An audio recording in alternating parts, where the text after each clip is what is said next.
Hello student, आज हम आपको ऑक्सीकल संख्या के बारे में डिटेल में बताएंगे।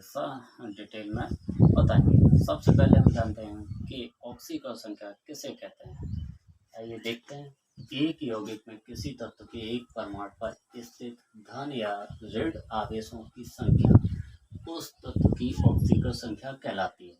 जैसे NaCl में Na की ऑक्सीकल संख्या +1 तथा Cl की ऑक्सीकल संख्या -1, क्योंकि Na आयन पर +1 और Cl आयन पर -1 विद्युत आवेश होता है। यहाँ पर हम देखते हैं कि Na आयन पर +1 और Cl आयन पर -1 विद्युत आवेश क्यों होता है। देखिए, सबसे पहले हम जानते हैं कि प्रत्येक तत्व अपने बाह्यतम कोश में 8 इलेक्ट्रॉन पूरे करने का प्रयास करता है, या तो वो इलेक्ट्रॉन को त्याग कर या फिर ग्रहण करके। यहाँ पर जैसे मान लीजिए सोडियम का इलेक्ट्रॉनिक विन्यास 2,8,1 होता है। अब यहाँ पर हम देखते हैं कि सोडियम के बाह्यतम कोश में 1 इलेक्ट्रॉन होता है। तो अब यहाँ पर मुझे बताएं कि सोडियम को 1 इलेक्ट्रॉन त्यागना आसान है या फिर 7 इलेक्ट्रॉन ग्रहण करना आसान है। यानी जो काम आसान होता है उसे हम सबसे पहले करते हैं। यानी सोडियम 1 इलेक्ट्रॉन त्यागेगा तो इस पर सिंगल पॉजिटिव चार्ज आ जाएगा और अब इसका इलेक्ट्रॉनिक विन्यास 2,8 हो जाएगा। इसी प्रकार जैसे मान लीजिए Cl का एटॉमिक नंबर होता है 17। अब इसका इलेक्ट्रॉनिक विन्यास करते हैं 2,8,7। अब यहाँ पर हम देखते हैं कि इसे 7 इलेक्ट्रॉन त्यागना आसान है या फिर 1 इलेक्ट्रॉन ग्रहण करना आसान है। यानी इसे 8 इलेक्ट्रॉन पूरे करने के लिए 1 इलेक्ट्रॉन की आवश्यकता है, तो इसलिए इस पर सिंगल नेगेटिव चार्ज आ जाता है और अब इसका इलेक्ट्रॉनिक विन्यास हो जाएगा 2,8,8। यानी यहाँ पर भी बाह्यतम कोश में 8 इलेक्ट्रॉन हो जाएगा और यहाँ पर भी बाह्यतम कोश में 8 इलेक्ट्रॉन हो जाएगा। यानी सोडियम पर सिंगल पॉजिटिव चार्ज होता है, यानी इसकी ऑक्सीकल संख्या +1 होगी, और Cl पर सिंगल नेगेटिव चार्ज होता है तो Cl की ऑक्सीकल संख्या -1 होगी। ओके। अब यहाँ पर हम देखते हैं कि किसी तत्व की ऑक्सीकल संख्या 0 अथवा कोई धनात्मक या ऋणात्मक संख्या हो सकती है। यानी 0 ऑक्सीकल संख्या का मतलब है उस पर कोई चार्ज नहीं होगा, यानी परमाणु विद्युत उदासीन होगा, और धनात्मक का मतलब उस पर पॉजिटिव चार्ज हो सकता है या फिर नेगेटिव चार्ज। अब कुछ नियम है ऑक्सीकल संख्या ज्ञात करने के। सबसे पहले हम जानते हैं नियम नंबर फर्स्ट। मुक्त अवस्था में ऑक्सीकल संख्या 0 होती है। जैसे H2 में हाइड्रोजन की ऑक्सीकल संख्या 0 होगी, Cl2 में Cl की, S8 में S की, P4 में P यानी फास्फोरस की ऑक्सीकल संख्या 0 होगी। नियम नंबर सेकंड, किसी धनायन या मूलक की ऑक्सीकल संख्या उस पर स्थित विद्युत आवेश की संख्या के बराबर होती है। जैसे मान लीजिए ग्रुप फर्स्ट एग के तत्वों को हम क्षार धातु कहते हैं, और क्षार धातु कौन कौन से होते हैं? Hydrogen, lithium, sodium, potassium, sodium, caesium और फ्रांसियम। यहाँ पर हम जानते हैं कि इन पर सभी पर सिंगल पॉजिटिव चार्ज होता है। इसका मतलब यह है कि ये अपने बाह्यतम कोश से 1 इलेक्ट्रॉन का त्याग करते हैं और इसलिए इस पर इन सभी पर सिंगल पॉजिटिव चार्ज आता है। यानी इनके बाह्यतम कोश में 1 इलेक्ट्रॉन होता है क्षार धातुओं के, और इसलिए इन पर सिंगल पॉजिटिव चार्ज आता है और इनकी ऑक्सीकल संख्या +1 होती है। इसी प्रकार ग्रुप सेकेंड ए के तत्वों को हम क्षारीय मृदा धातु कहते हैं और इन सभी पर डबल पॉजिटिव चार्ज होता है।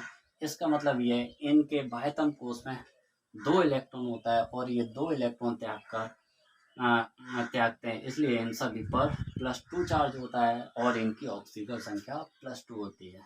और NH4 को हम अमोनियम आयन कहते हैं, यहाँ पर इसकी ऑक्सीकल संख्या +1 होती है। नियम नंबर थर्ड, किसी ऋणायन या मूलक की ऑक्सीकल संख्या विद्युत आवेश की संख्या उस पर स्थित विद्युत आवेश की संख्या के बराबर होती है। अब जैसे कि NMFCl Br I, इन सभी पर सिंगल नेगेटिव चार्ज होता है। इसका मतलब ये है कि ये अपने बाह्यतम कोश में 8 इलेक्ट्रॉन पूरे करने के लिए ये सभी 1 इलेक्ट्रॉन लेते हैं, तो इसलिए एक इलेक्ट्रॉन लेते हैं, तो इसलिए इन सभी पर सिंगल नेगेटिव चार्ज आता है तो इसीलिए इनकी ऑक्सीकर संख्या -1 होती है। जैसे कि हम देख सकते हैं कि यहाँ पर Cl है, Cl भी एक हैलोजन तत्व है, तो इसे 8 इलेक्ट्रॉन पूरे करने के लिए कितने इलेक्ट्रॉनों की आवश्यकता है? 1 इलेक्ट्रॉन लेता है, तो इसलिए इन सभी की हैलोजन तत्वों की ऑक्सीकर संख्या -1 होती है। ऑक्सीजन की या सल्फर की ऑक्सीकर संख्या -2 होती है। ऑक्सीजन, देखिए ऑक्सीजन का एटॉमिक नंबर होता है 8 और इसका इलेक्ट्रॉनिक विन्यास करता है 2,6।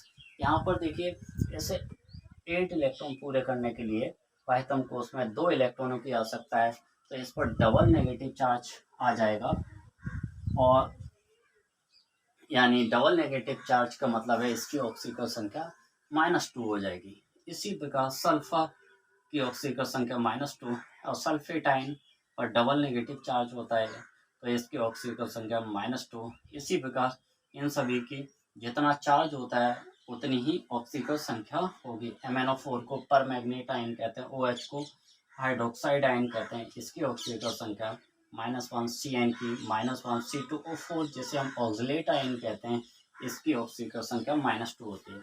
किसी उदासीन अणु की ऑक्सीकर संख्या 0 होती है, जैसे H2NO। उदासीन अणु का मतलब है इन पर कोई चार्ज नहीं होता है। H2NO, NH3CO। यहाँ पर En को हम एथेन 1,2 डाईएमीन कहते हैं, CH3NH2 को हम मेथिल एमीन कहते हैं और C2H4 को एथिलीन कहते हैं। इन सभी की ऑक्सीकर संख्या 0 होती है। प्रत्येक यौगिक की ऑक्सीकर संख्या 0 होती है तथा यौगिक में उपस्थित तत्वों की ऑक्सीकर संख्याओं का योग 0 होता है। अब जैसे मान लीजिए कि MnO4 में हमें Mn की ऑक्सीकर संख्या निकालनी है, तो कैसे निकालते हैं देखते हैं। हमें जिसकी ऑक्सीकर संख्या निकालनी होती है उसकी हम x मानते हैं और इनका योगफल 0 के बराबर होगा। अब जैसे मान लीजिए K यानी पोटेशियम, पोटेशियम एक क्षार धातु है और क्षार धातुओं की ऑक्सीकर संख्या +1 होती है, तो इसकी हम +1 रखेंगे, प्लस Mn की मुझे निकालनी है, तो इसकी x मानेंगे, और प्लस ऑक्सीजन 4 है तो 4 इंटू ऑक्सीजन की ऑक्सीकर संख्या -2 होती है, यानी ऑक्सीजन पर डबल नेगेटिव चार्ज होता है, यानी इसकी ऑक्सीकर संख्या -2 होती है। अब इन सभी का योगफल 0 के बराबर होगा। सॉल्व करते हैं इसे हम। +1 प्लस x 4 इंटू -2 यानी -8 बराबर 0, तो x बराबर +7 आ जाएगा, यानी यहाँ पर Mn की ऑक्सीकर संख्या निकल के आ जाएगी +7।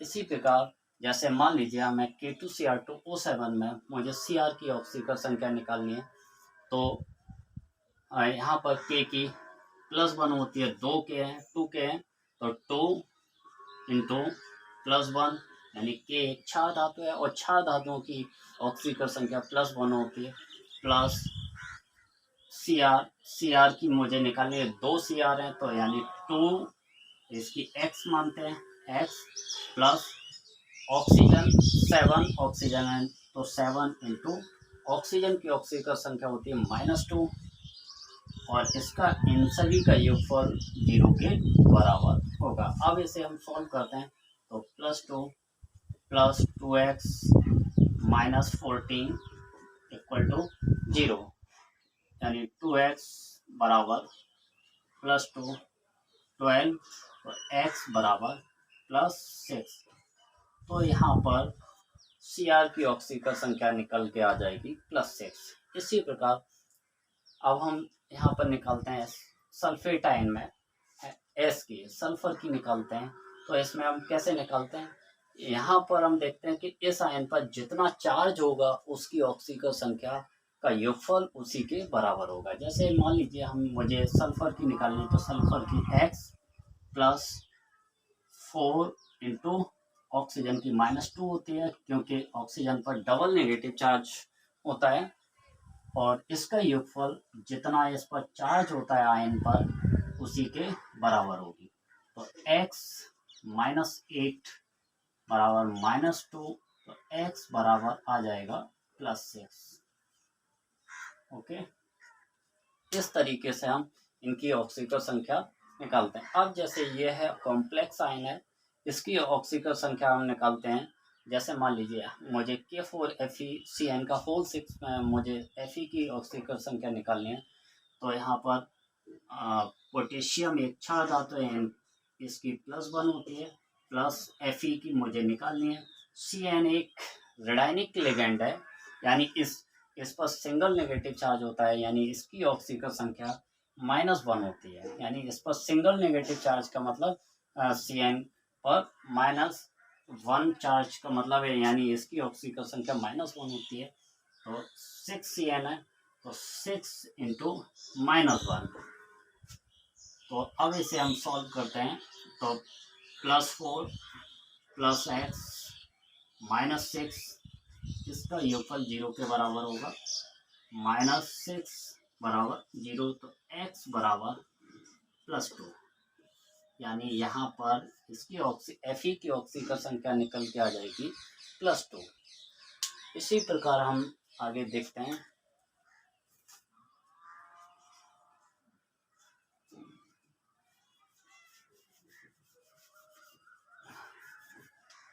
अब CuNH3 का होल 4 में मुझे निकालनी है Cu की ऑक्सीकरण संख्या। कैसे निकालते हैं देखते हैं। Cu जिसकी निकालनी होती है X + NH3 एक उदासीन अणु है, यानी इस पर कोई चार्ज नहीं होता है, इसकी ऑक्सीकरण संख्या 0 होगी। तो X +4 इंटू 0। अब देखिए इस आयन पर डबल पॉजिटिव चार्ज है, तो इसका योगफल जितना चार्ज होगा उसके बराबर होगा। प्लस में चार्ज है तो प्लस के बराबर, और माइनस में चार्ज है तो माइनस के बराबर होगा, यानी x बराबर -+2।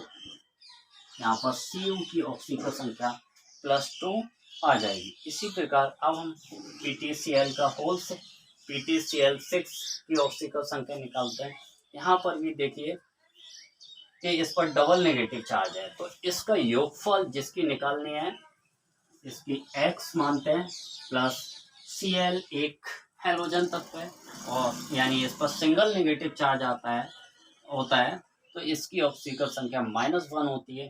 तो 6 इंटू -1 बराबर इसका योगफल जितना इस पर चार्ज होगा उसी के बराबर होगा। तो x -6 बराबर -2, तो x बराबर -2 + 6, तो x बराबर +4, यानी यहाँ पर Pt की ऑक्सीकरण संख्या +4 आ जाएगी। आइए हम कुछ और यौगिकों की ऑक्सीकरण संख्या जानते हैं, देखते हैं।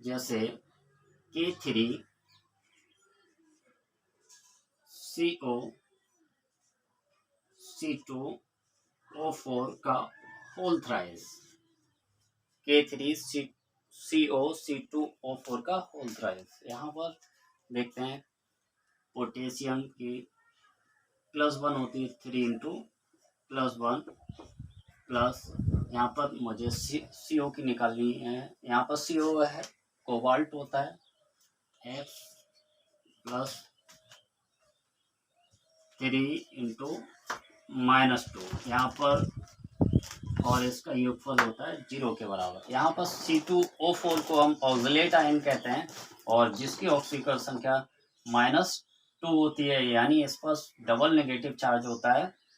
तो अब हम निकालते हैं, तो +3 + x -6 बराबर 0, तो x बराबर +3। यहाँ इसमें CO की ऑक्सीकरण संख्या निकल के आ जाएगी +3।